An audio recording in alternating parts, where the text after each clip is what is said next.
আসসালামু আলাইকুম রহমতুল্লাহি ওবরাকাতু। আলহামদুলিল্লাহ রবিল আলমিন ওসলাত ওসালাম আল্লাহ রসুলিহিল করিম। প্রিয় দর্শক, স্বাগত জানাচ্ছি আমাদের সকলের প্রিয় অনুষ্ঠান জিটিভির অনন্য আয়োজন SQ গ্রুপ নিবেদিত Din Islam powered by Intech Queens cafe. তো আমরা প্রতিদিনের নেই আজও আমরা বিষয়ভিত্তিক আলোচনা উপভোগ করব। আর আজকের বিষয়টি হচ্ছে আমাদের রমাদান কেন্দ্রিক, অর্থাৎ রমাদান রমাদান প্রাসঙ্গিক মাসাইল। কারণ আমরা রমাদান কেন্দ্রিক এই মাসালাগুলো না জানার কারণে আমরা অনেকেই বিভ্রান্ত হতে হয়ে যায় অথবা ধূম্রজালে পড়ে যাই। তো এই বিষয়ে কথা বলার জন্য আমাদের স্টুডিওতে আমরা একজন প্রথিতযশা আলেমে দ্বীনকে আমরা আমন্ত্রিত করেছি। তিনি এসছেন, তাকে আমরা পরিচয় হয়ে নেই এবং তার সাথে পরিচয় হওয়ার পরে তাকে বরণ করে নিচ্ছি ইনশাআল্লাহ তাআলা। তিনি হচ্ছেন একবারিয়া আলিম মাদ্রাসা বরুড়া কুমিল্লার সম্মানিত সহকারী অধ্যাপক মুফতি মাওলানা হাবিবুর রহমান আল ফরিদি মহোদয়। আসসালামু আলাইকুম রহমতুল্লাহ। ওয়ালাইকুম আসসালাম রহমতুল্লাহ। আপনি কেমন আছেন? আলহামদুলিল্লাহ ভালো আছি। আপনি ভালো আছেন? আলহামদুলিল্লাহ আমি ভালো আছি। আল্লাহর দরবারে শুকরিয়া আর রাসূলের দরবারে সাল্লাল্লাহু আলাইহি সাল্লাম দুরূদ সালাম প্রেরণ করে আমরা যাব একেবারে সরাসরি আলোচনায়। তো আজকের আলোচনায় আমরা যে বিষয়টি নিয়ে আমরা শুনবো, জানবো, মানবো সেটি হচ্ছে যে রমাদান চলছে, কিন্তু আমরা এখানে অনেকে দ্বিধাদ্বন্দ্বে আছি যে বিভিন্ন মাসাইল নিয়ে, যে বিশেষ যেমন নিয়তের বিষয় আছে, মহিলাদের বিষয় আছে, ছেলেদের বিষয় আছে, মুসাফিরের বিষয় আছে, হ্যাঁ, রুগ্ন ব্যক্তির বিষয় আছে। এই সকল নিয়ে সামগ্রিক মাসালা আমরা শুনবো। আলহামদুলিল্লাহ ওয়াকাফা ওয়াসসালামু আলা ইবাদিহিল্লাযিনা ইসতাফা, আম্মা বাদ। আল্লাহ তাআলার দরবারে শুকরগুজার হচ্ছে যিনি আমাদেরকে পবিত্র রমজান মুবারকের গুরুত্বপূর্ণ সময় আমরা একটি ধর্মীয় অনুষ্ঠানে অংশগ্রহণ করতে পেরেছি। আল্লাহ তৌফিক দিয়েছেন। মনিবের দরবারে কালিমাত শুকর আদায় করেছি আলহামদুলিল্লাহ। আলহামদুলিল্লাহ। আমরা আমাদের নবীর উপরে দরুদ পড়ে, যে নবীর উপরে একবার দরুদ পড়লে 10টা রহমত নাজিল হয়, 10টা গুনাহ মাফ হয়ে যায়, হুত্তাত আনহু আশু খাতিয়াত, রুফিয়াত লাহু 80 দরজা, 10টা মর্যাদা বৃদ্ধি পায়। আমরা আমাদের নবীর উপরে দরুদ পড়ি সাল্লাল্লাহু আলাইহি ওয়াসাল্লাম। যেহেতু পবিত্র রমজান মাস গুরুত্বপূর্ণ মাস, এখানে মাসালাগুলো অনেক প্রশ্ন এখানে আসছে। ইনশাআল্লাহ সেই প্রশ্নগুলোর আলোকে আমরা এই সময় আমরা যতটুকু আমরা দিতে পারি ইনশাআল্লাহ। যেহেতু রমজান এমন মাস, মান তাকাররাবা ফি বিখাসলাতিন কানা কামান আদ্দা ফারিদান ফিমা সাওয়া, যে ব্যক্তি রমজান মাসে একটা নফল কাজ করবে আল্লাহ ফরজের সমান সওয়াব দিবেন। আর আমান আদ্দা ফারিদান ফিহি কামান কানা আদ্দা সাবিঈনা ফারিদান ফিমা সাওয়া, আর যে ব্যক্তি একটা ফরজ কাজ করবে আল্লাহ তাআলা তাকে 70টি ফরজের সমান সওয়াব দিয়ে দিবেন। এমন মাস লাআল্লাকুম তাত্তাকুন, আমরা যেন আল্লাহ সচেতন হতে পারি, আল্লাহর বিধিবিধান মেনে চলতে পারি। এই জন্য আল্লাহ রমজান মাস দিয়েছেন আল্লাহর ভয় অর্জন করার জন্যে। তো এই জন্য আমাদের মাসালাগুলো জানা খুবই জরুরি। এখানে যে মাসালাগুলো আসছে, মানে প্রশ্নগুলো আসছে যে রোজার নিয়ত করা জরুরি কিনা। হ্যাঁ, রোজার নিয়ত করা জরুরি। এটা কি আরবিতে করবে না বাংলাতে করবে? না, আরবি বাংলা কোনোটাই লাগবে না। সে হচ্ছে মনের এরাদা, ইচ্ছা। আপনি যে ভোররাত্রে উঠছেন খাবারের জন্য, সাহারি খাবেন, কেন? আগামী দিন রোজা রাখবেন। এই যে রোজা রাখার উদ্দেশ্যে খাচ্ছেন, এটা নিয়ত হয়ে গেছে আলহামদুলিল্লাহ। কারণ এই বিষয়টা আমাদের মাঝে অনেকটা একটু ধূম্রজালে রয়েছে, বিশেষ করে আমাদের মাঝে মা বোনেরা। জি, মুখে উচ্চারণ করা শর্ত না, আমরা নিয়ত হচ্ছে মনের এরাদা, ইচ্ছা। আপনি যে বরাত রুটি খাওয়া দাওয়া করার ইন্তজাম করছেন, কেন রোজা রাখবেন, এইটা নিয়ত হয়ে গেল। যাবার পর প্রশ্ন। আর সাহারি না খেতে পারলে রোজা হবে কি না? হ্যাঁ, সাহারি না খেতে পারলে রোজা হবে, তবে ইচ্ছাকৃত সাহারি ত্যাগ করা যাবে না, উচিত নয়। কারণ তাসাহারু ফাইন্না ফি সাহর বারাকা, নবী বলেছেন তোমরা সাহারি খাও, এর মধ্যে বারাকা রয়েছে। আচ্ছা, এখানে আরেকটা বিষয় জানবো আমরা, সাহারি আর সেহরি। সেহরি আর সাহারি শব্দটা সেহরি মানে জাদু থেকে আসছে, শব্দটা সাহারি হবে। সাহারি বলবো, জি সাহারি খাবো। আর আমরা আরেকটা গুরুত্বপূর্ণ আমল করতে পারি। সাহারি খেতে উঠলে আমরা 10টা মিনিট আগে উঠে যাই, তাহলে অন্তত 2-4 রাকাত তাহাজ্জুদ পড়তে পারি। সারা বছর যদি পড়ার সুযোগ না হবে, অন্তত রমজান মাসে আমরা যেন প্রতিদিন তাহাজ্জুদের নামাজটা আদায় করে ফেলি, ইনশাআল্লাহ। ওই দিকে আমাদেরকে লক্ষ্য রাখতে হবে। আর আমরা সাহারি খাই, ইফতারি খাই, ঠিক আছে। সাহারি ইফতারি যেটা খাবো পরিমিত খাবো। নবী সাল্লাল্লাহু আলাইহি ওয়াসাল্লাম বলেছেন, মা মালাউ ইবনে আদম ও বাতনিহি, যে নিকৃষ্ট পাত্র হচ্ছে যে অধিক পরিমাণ খাবার দাবার যে গ্রহণ করে। এই জন্য খাবারটা পরিমিত খাবো আমরা। কারণ রোজা তো মানুষকে সুস্থ রাখে, রোজার কারণে দেহটা সার্ভিসিং হয়ে যায়। রোজা হার্ট মজবুত করে, দেহের ফুসফুস, যেটাকে দেহরাজ বলা হয়, ফুসফুসের ইনফ্লুয়েঞ্জা দূর করে দেয়। রোজা মানুষের কিডনি পরিষ্কার করে, ব্রেন সুস্থ রাখে। রোজা এমনকি ক্যান্সার রোগের জীবাণু পর্যন্ত রোজা ধ্বংস করে ফেলে। সুবহানাল্লাহ। এই রোজা মানুষের দেহের যে যে জীবাণুগুলো হয় দেহের মধ্যে সারা বছর খাবার কারণে, রোজায় জীবাণুগুলোকে ধ্বংস করে দেয় এবং বন্ধ্যাত্ব নারী পর্যন্ত রোজার কারণে তার বন্ধ্যাত্ব দূর হয়ে যায়। সুবহানাল্লাহ। এইভাবে রোজা মানুষের এটা শরীর উপকার, কিন্তু উপকার হতে হলে তো খাবারটা পরিমিত হতে হবে। নবী সাল্লাল্লাহু আলাইহি ওয়াসাল্লাম বলেছেন পেটটাকে 3টা ভাগ করো, এক ভাগ খাবার, আরেক ভাগ পানি, আরেক ভাগ খালি থাকবে, কোনোদিন রোগ হবে না। একবার মিশর থেকে এক মেডিকেল টিম আসছে মদিনাতে চিকিৎসা দেওয়ার জন্য, ফ্রি চিকিৎসা দিবে। এখন তারা রুগী তেমন পাচ্ছে না। জনগণকে জিজ্ঞেস করলেন যে আপনার দেশের রাষ্ট্রপ্রধান কে? বলছে মুহাম্মদ সাল্লাল্লাহু আলাইহি ওয়াসাল্লাম। কাছে গেলেন, গিয়ে দেখলে সাধারণভাবে বসা আছে, একবারে স্বাভাবিকভাবে। তো ওনার কাছে জিজ্ঞেস করলেন যে আপনার দেশে রুগী নাই কেন তেমন? বলছে আমার সাহাবীরা, আমার দেশবাসী আমার শিখানো বিধান মোতাবেক তারা খাবার দাবার গ্রহণ করে। তখন নবী সাল্লাল্লাহু আলাইহি ওয়াসাল্লাম এই কথা জানিয়ে দিয়েছেন যে পেটটাকে 3টা ভাগ করে, এক ভাগ খাবার, আরেক ভাগ পানি, আরেক ভাগ খালি থাকবে, কোনোদিন অসুস্থ হবে না, বড় ধরনের সমস্যা হবে না। এই জন্য আমাদেরকে পরিমিত খেতে হবে। হ্যাঁ, যারা কঠিন পরিশ্রম করে, মাটির কাজ করে, কাঠের কাজ করে, বিভিন্ন কনস্ট্রাকশনের কাজ করে, ওনারা একটু বেশি খাবে, ঠিক আছে, কিন্তু আমরা যেন নবীর সুন্নাহ মোতাবেক খাবার দাবার গ্রহণ করি, তাহলে রমজান মাসের বরকতে আমরা শারীরিকভাবে সুস্থ থাকতে পারবো। চমৎকারভাবে বলছিলেন। ঠিক সঙ্গে আমাদের সেই পরের প্রশ্ন ইনশাআল্লাহ তাআলা। জি, জাযাকাল্লাহ। তারপরে প্রশ্ন করা হয়েছে, কেউ যদি ভুলে কিছু রোজা অবস্থায় কিছু খেয়ে ফেলে, তার রোজা হবে কি না? ভুলে যদি কিছু খেয়ে ফেলে, মনের অজান্তে, রোজা হয়ে যাবে। নবী সাল্লাল্লাহু আলাইহি ওয়াসাল্লাম বলেছেন ইজা নাসিয়া ফাআকালা, কেউ যদি ভুলে কিছু খেয়ে ফেলে, ফালিউতিম্মা সাওমাহু, তার জন্য রোজা পরিপূর্ণ করে। ফাইন্নামা আতমাহুল্লাহ ওয়া শারাবাহু, তাকে আল্লাহ খাওয়াইছে, আল্লাহ পান করাইছে। হ্যাঁ, যদি সে খাওয়া অবস্থা মনে হয় তাহলে সে কুলি করে ফেলবে, পরিষ্কার করে ফেলবে, আর খাবে না। আর যদি খাবারের পরে মনে হয় অসুবিধা নেই, রোজা হয়ে যাবে, মানে সেখানে সে থেমে যাবে। আর যদি আবার সে রোজা ভেঙে মন করে খেয়ে ফেললো, তাহলে রোজা রাখতে হবে আবার। রোজা অবস্থায় রক্ত বা পুঁজ বের হয়ে গেলে রোজা কোনো সমস্যা যেটা ওযুর ক্ষেত্রে আমরা যেটা জানি আর কি, রক্ত দেওয়া যাবে কি না, তারপরে প্রশ্ন। আর রোজা অবস্থায় যদি পুঁজ রক্ত বের হয় কোনো সমস্যা নাই। আচ্ছা, এতে যেমন রাসূলুল্লাহ সাল্লাল্লাহু আলাইহি ওয়াসাল্লাম সোয়াইমান, নবী সাল্লাল্লাহু আলাইহি ওয়াসাল্লাম রোজা অবস্থায় তিনি হাজামা করেছেন, তো হাজামার রক্ত বের করেছেন। রোজা অবস্থায় যদি কেউ রক্ত বের হয়, হিজামাটা হচ্ছে কি সিঙ্গা লাগানো। জি জি। তো এখন কেউ যদি রোজা অবস্থায় রক্ত, ডায়াবেটিস রোগী রক্ত দেওয়া লাগে, দিতে পারবে। রোজা অবস্থায় যদি কোনো রোগী রক্ত প্রয়োজন হয়, এক ব্যাগ রক্ত দেওয়া পর তারপরে দেওয়া যাবে, যদিও ওর সে দুর্বল হলে মাকরুহ হবে, তারপরে দেওয়া উচিত, কারণ রক্তদান এটা সবচেয়ে বড় একটা ইবাদত। রক্ত বিক্রি করা যাবে না, মানুষের কোনো অঙ্গ প্রত্যঙ্গ বিক্রি করা যায় না, এটাকে দান করা যায়। তো রোজা অবস্থায় যদি রক্ত দেওয়া যাবে কিন্তু গ্রহণ করা যাবে না। রোজা অবস্থায় রক্ত গ্রহণ করা যাবে না। গ্রহণ তো করলে সে অসুস্থ ব্যক্তি থাকবে, সে জি, রোজা অবস্থায় রক্ত গ্রহণ করলে রোজা হবে না।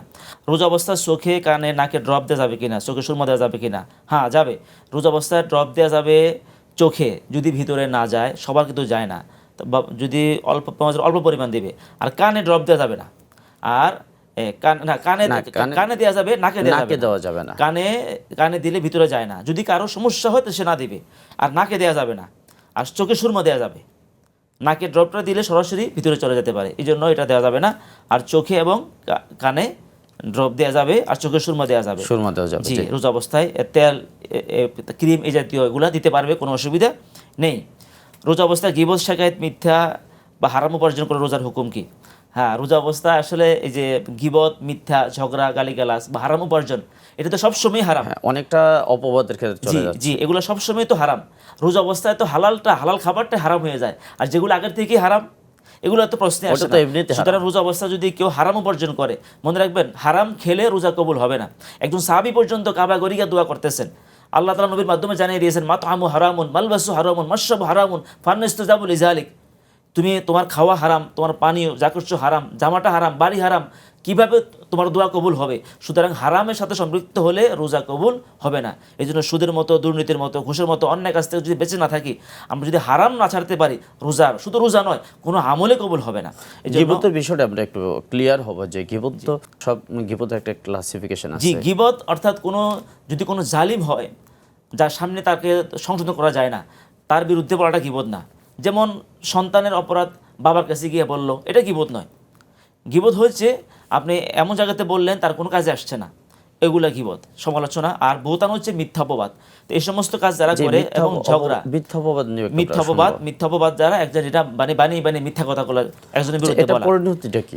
এগুলো তো পরিণত জাহান্নামী। এগুলা এই সমস্ত কাজ যারা করবে এবং গালিগালাজ যারা করবে, ঝগড়া করবে রোজা অবস্থায়, এগুলা রোজাটা মানে এই দুনিয়াতে একটু সে ভালো থাকলো এবং রোজাকে করলো, সে দুনিয়াতে পশ্চাৎ। আর রোজা তখন মর্যাদা থাকবে না। নবী সাল্লাল্লাহু আলাইহি ওয়াসাল্লাম বলেছেন, কাম মিন সাইমিন অনেক রোজাদার আছে লাইসা সিয়ামু ইল্লা জমা, তার রোজাটা শুধু উপবাস মাত্র, যারা এই সমস্ত কাজে জড়িত হবে তাদের রোজা হবে না, মাত্র উপবাস থাকেই হলো।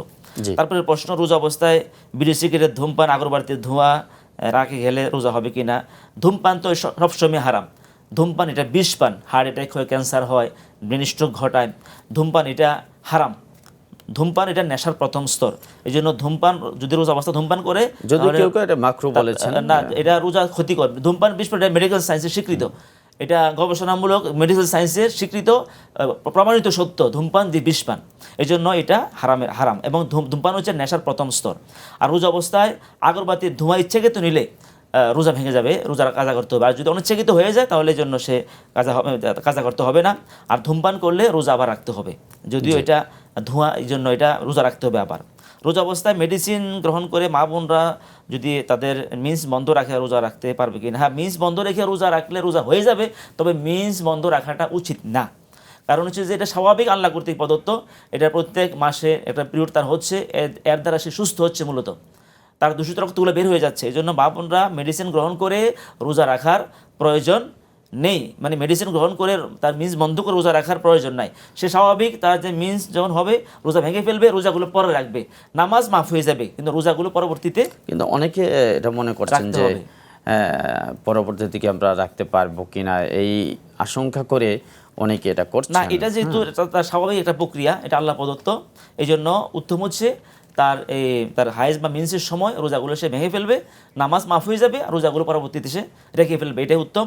আর মেডিসিন গ্রহণ করে মেডিসিন গ্রহণ করে রোজা রাখাটা এটা আসলে মূলত শারীরিকভাবে সে ক্ষতিকর হবে, তার জন্য এটা উত্তম হবে না। চমৎকার এবং যুগোপযোগী রমাদান কেন্দ্রিক আমাদের জীবন ঘনিষ্ঠ মাসাইল জি শুনবো আপনার পর থেকে ইনশাল্লাহ মাসালা। জি, তারপর প্রশ্ন করেছেন যে রোজা অবস্থায় কেউ জোর করে কিছু খাওয়াই দিলে, জোর করে যদি কেউ কিছু খাওয়াই দেয় জবরদস্তি করে, এই জন্য রোজা ভাঙবে না। আর দাঁতের চিপায় কোনো খাবার আটকে থাকলে, যদি এটা বুট পরিমাণ হয়, যদি খেয়ে ফেলে তো রোজা আবার রাখতে হবে, এটাকে ফেলে দিবে। আর যদি আর সামান্য কিছু হয় এই জন্য রোজা মাকরু হবে, তার রোজাটা ভাঙবে না, অর্থাৎ রোজা রাখতে পারবে, রোজাটা হয়ে যাবে। তবে দাঁতের মধ্যে কিছু খাবার থাকলে এটা অবশ্যই ফেলে দিবে, এটা অনেক সময় জীবাণু হয়ে যায়, এটা খাওয়াটা স্বাস্থ্যের জন্য ক্ষতিকর। আর এটা রোজার জন্য যদি বুট পরিমাণ হয় ওই খাবারটা, তাহলে রোজা ভেঙে যাবে, আবার রোজা রাখতে হবে, এর কম হলে রোজা রাখতে হবে না। আর বাংলাদেশ থেকে অন্য দেশে গেলে দেখা যায় অনেক সময় রোজা কমে যায় বা সময় বেড়ে যায়, তখন রোজার হুকুম কি? হ্যাঁ, যদি সে ধরো বাংলাদেশ থেকে কেউ সৌদি আরব গেল, তখন রোজার সময়টা একটু বেড়ে যেতে পারে, দেখা যায় 3 ঘন্টার সময় বেড়ে যাবে, যতটুকু অর্থাৎ ওই সময় ডুবলেই ইফতার করবে। এবার প্লেনে থাকুক, প্লেনে উঠছে, দেখা যায় অনেক সময় আধা ঘন্টার সময় বেড়ে গেছে, ওই সূর্য ডুবলে সে ইফতার করবে। আর যদি সে ধরেন পূর্ব আকাশে যায়, তাহলে তাড়াতাড়ি সূর্য ডুবে যাবে, অথবা পূর্বের প্রান্তে কোনো দেশে গেল, মানে সূর্য দ্রুত ডুবে যাবে, তাহলে ডুবলে ইফতার করে ফেলবে, অসুবিধা নাই। মানে চাঁদ দেখার উপরে চাঁদ অস্ত যাওয়ার সূর্যের সাথে সম্পৃক্ত। আর যদি রোজা একটা কমে যায়, অর্থাৎ কেউ যদি সৌদি আরব থেকে বাংলাদেশে আসে, রোজা দেখা যায় একটা বেড়ে যাবে। আর যদি সৌদি আরব থেকে বাংলাদেশ থেকে সৌদি আরবে যায়, রোজা একটা কমে যাবে। যদি রোজা কমে যায় তাহলে একটা রোজা আবার কাজা করতে হবে।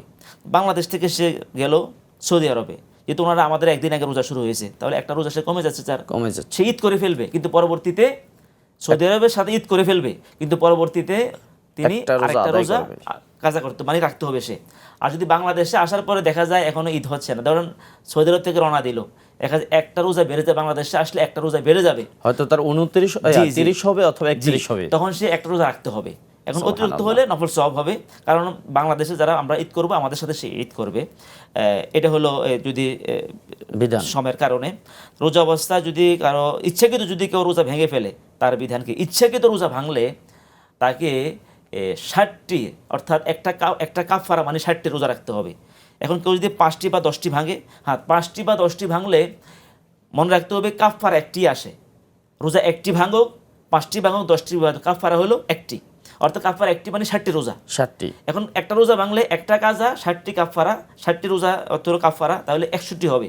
রোজা 5টা ইচ্ছাকৃত ভাঙছে, তাহলে 60টি হলো কাফারা, একটা কাফারা, আর 5টা হলো কাজা, মানে প্রতি কাফারা 60টি রোজা।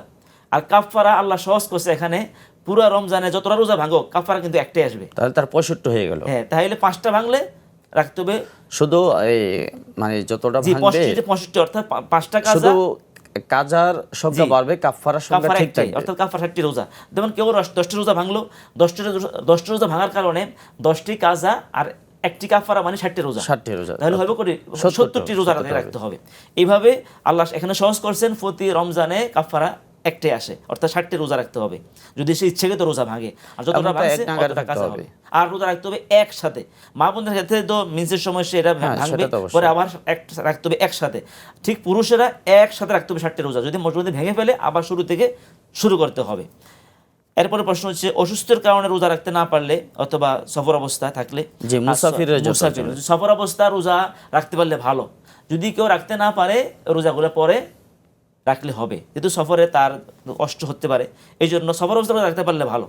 আর অসুস্থের কারণে যদি রোজা রাখতে না পারে, সে যদি এমন অসুস্থ হয় যে পরবর্তীতে সুস্থ সম্ভাবনা আছে, সুস্থ সম্ভাবনা থাকলে ওনাকে রোজাগুলো আবার রাখতে হবে পরে, সুস্থ হওয়ার পরে। আর যদি সুস্থ হওয়ার সম্ভাবনা না থাকে তাহলে ওনাকে ফেদিয়া দিবে। এই যতগুলো রোজা ভেঙেছে ফেদিয়া দিবে। ফেদিয়া কি? ফেদিয়া হচ্ছে 2 বেলা খাবার, আমরা যে রাত্রের খাবারটা খেয়ে থাকি, সন্ধ্যা রাত্রে খেয়ে থাকি, ইফতারি করি। তো এই 3 সময়ের যে খাবার যে কী পরিমাণ খরচ হতে পারে প্রত্যেক ফ্যামিলিতে, প্রত্যেকের তাদের ফ্যামিলির খরচ অনুযায়ী যে পরিমাণ হতে পারে, 200 হোক, 300 হোক, 250 হোক, অর্থাৎ যার প্রত্যেকের খাবারের মান অনুযায়ী যা খায় যা পরে ওই পরিমাণ ওটার মূল্যটা ফেদিয়া দিবে।